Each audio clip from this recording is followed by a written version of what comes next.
എല്ലാവർക്കും welcome back to Chinnoos ചെറിയ pics. ഉറക്കത്തിൽ നിന്ന് വിളിച്ചുണർത്തിയാൽ പോലെ ഉണ്ടാക്കാൻ പറ്റുന്ന ഒരു കേക്ക്. സാധാരണ കേക്ക് ഉണ്ടാക്കാനായിട്ട് നമുക്ക് ഏതെങ്കിലും റെസിപ്പി നോക്കേണ്ടി വരും, കാരണം ആളൊക്കെ കൃത്യമായിട്ട് അറിയണമല്ലോ. ഇനിയിപ്പോൾ ആ പ്രശ്നമൊന്നുമില്ല, ആർക്കും ഓർത്ത് വെക്കാവുന്ന കണ്ണടച്ചു പോലും ഉണ്ടാക്കാവുന്ന ഒരു കേക്ക്. ഒരു 1 2 3 4 കേക്കാണ് നമ്മൾ തയ്യാറാക്കുന്നത്.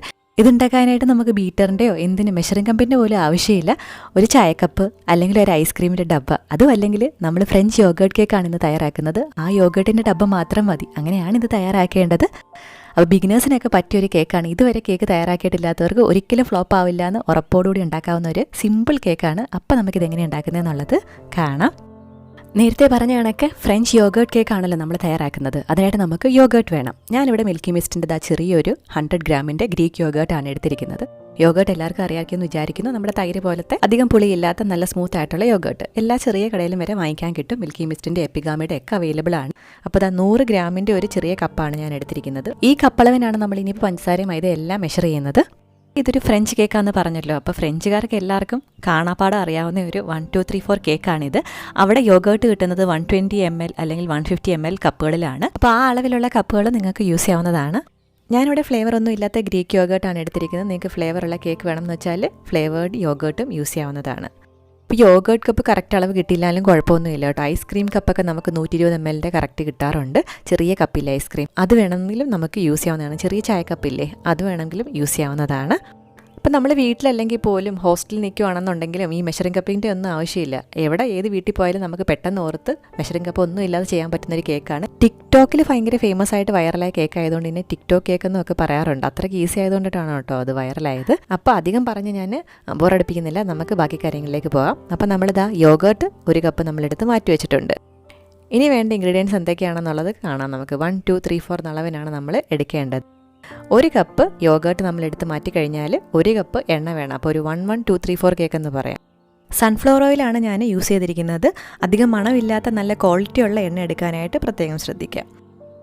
1 കഴിഞ്ഞാൽ 2, അപ്പോൾ 2 കപ്പ് പഞ്ചസാരയാണ് നമ്മൾ എടുത്തിരിക്കുന്നത്. ചെറിയ തരികളുള്ള പഞ്ചസാര എടുക്കുക, അല്ലെങ്കിൽ പഞ്ചസാര പൊടിച്ചിട്ട് യൂസ് ചെയ്യുക. അപ്പോൾ 1 2 കഴിഞ്ഞ് ഇനി 3 വേണം. 3 കപ്പ് മൈദയാണ് നമ്മൾ യൂസ് ചെയ്തിരിക്കുന്നത്.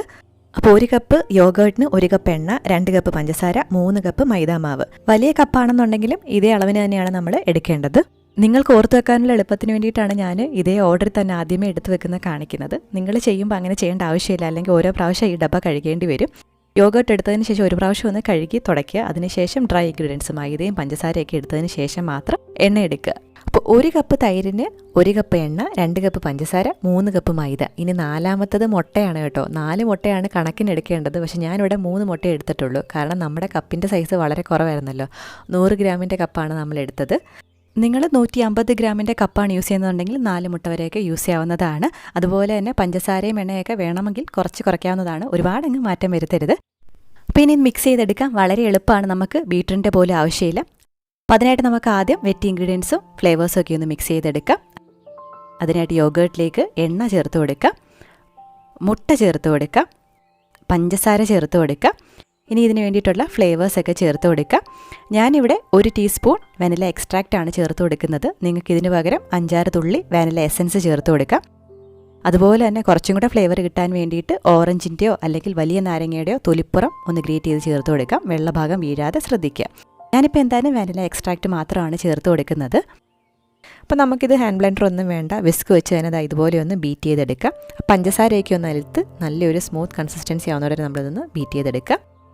വെറ്റ് ഇൻഗ്രീഡിയൻസ് ഒക്കെ ഒന്ന് മിക്സ് ചെയ്ത് മാറ്റി കഴിഞ്ഞാൽ നമുക്ക് ഡ്രൈ ഇൻഗ്രീഡിയൻസ് ഒന്ന് റെഡിയാക്കി വെക്കാം. അതിനായിട്ട് മൈദയിലേക്ക് നമുക്ക് ബേക്കിംഗ് പൗഡറും ഉപ്പും ചേർത്ത് കൊടുക്കാം. ഞാനിവിടെ 3/4 ടേബിൾ സ്പൂൺ ബേക്കിംഗ് പൗഡറാണ് ചേർത്ത് കൊടുക്കുന്നത്. അതായത് 1/2 ടേബിൾ സ്പൂണും 1/4 ടേബിൾ സ്പൂണും കൂടി. ഇതിലേക്ക് നമുക്ക് 1 ടീസ്പൂൺ ഉപ്പ് കൂടി ചേർത്ത് കൊടുക്കാം. നിങ്ങൾ ഉപയോഗിക്കുന്ന കപ്പ് വലുതാണെന്നുണ്ടെങ്കിൽ 150 ഗ്രാമിൻ്റെ ആണെന്നുണ്ടെങ്കിൽ 1 ടേബിൾ സ്പൂൺ, ടീസ്പൂൺ അല്ല 1 ടേബിൾ സ്പൂൺ ബേക്കിംഗ് പൗഡർ ചേർത്ത് കൊടുക്കാം. ജസ്റ്റ് ഒന്ന് മിക്സ് ചെയ്തതിന് ശേഷം നമുക്കൊരു അരിപ്പയിൽ കൂടി കുറേശ്ശെയായിട്ട് വെറ്റ് ഇൻഗ്രീഡിയൻസിലേക്ക് മൈദ ചേർത്ത് കൊടുക്കാവുന്നതാണ്. ഞാനിവിടെ ഇത് 3 പ്രാവശ്യമായിട്ടാണ് ചേർത്ത് കൊടുക്കുന്നത്.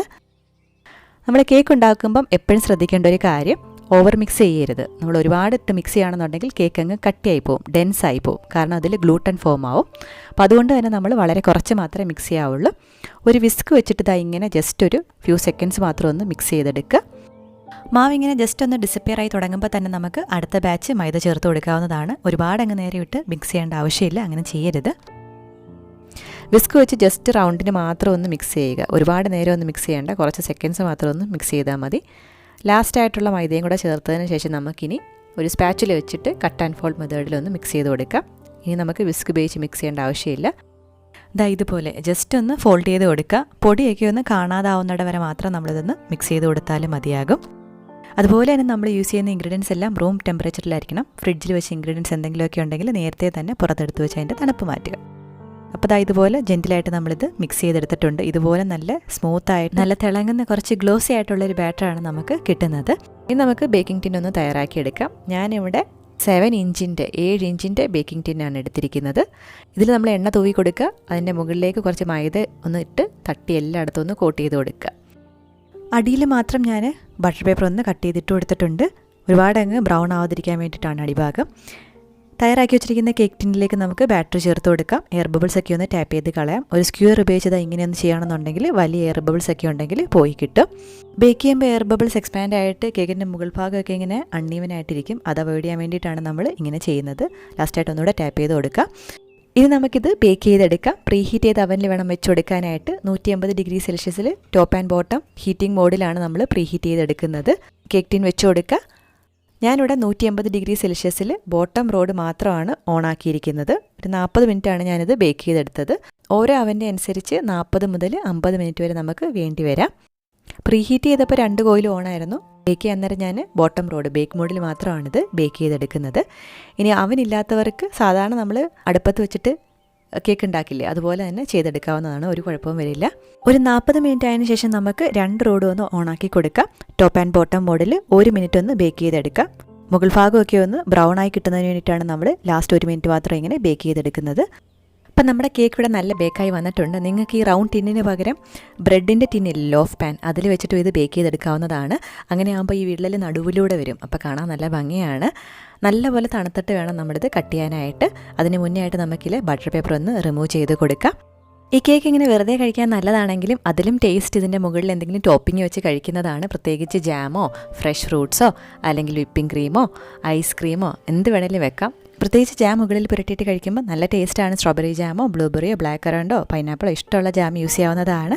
ഞാനിവിടെ ബ്ലാക്ക് കറണ്ട് ജാമാണ് യൂസ് ചെയ്തിരിക്കുന്നത്. അതുപോലെ നിങ്ങൾക്ക് ഗ്ലേസ് യൂസ് ചെയ്യാവുന്നതാണ്. ലെമൺ ക്രീം ഗ്ലേസ് അല്ലെങ്കിൽ പാഷൻ ഫ്രൂട്ട് ഗ്ലേസ്. അപ്പോൾ വളരെ എളുപ്പത്തിൽ ബിഗിനേഴ്സിന് പോലും ഉണ്ടാക്കാൻ പറ്റുന്നൊരു കേക്കാണ്.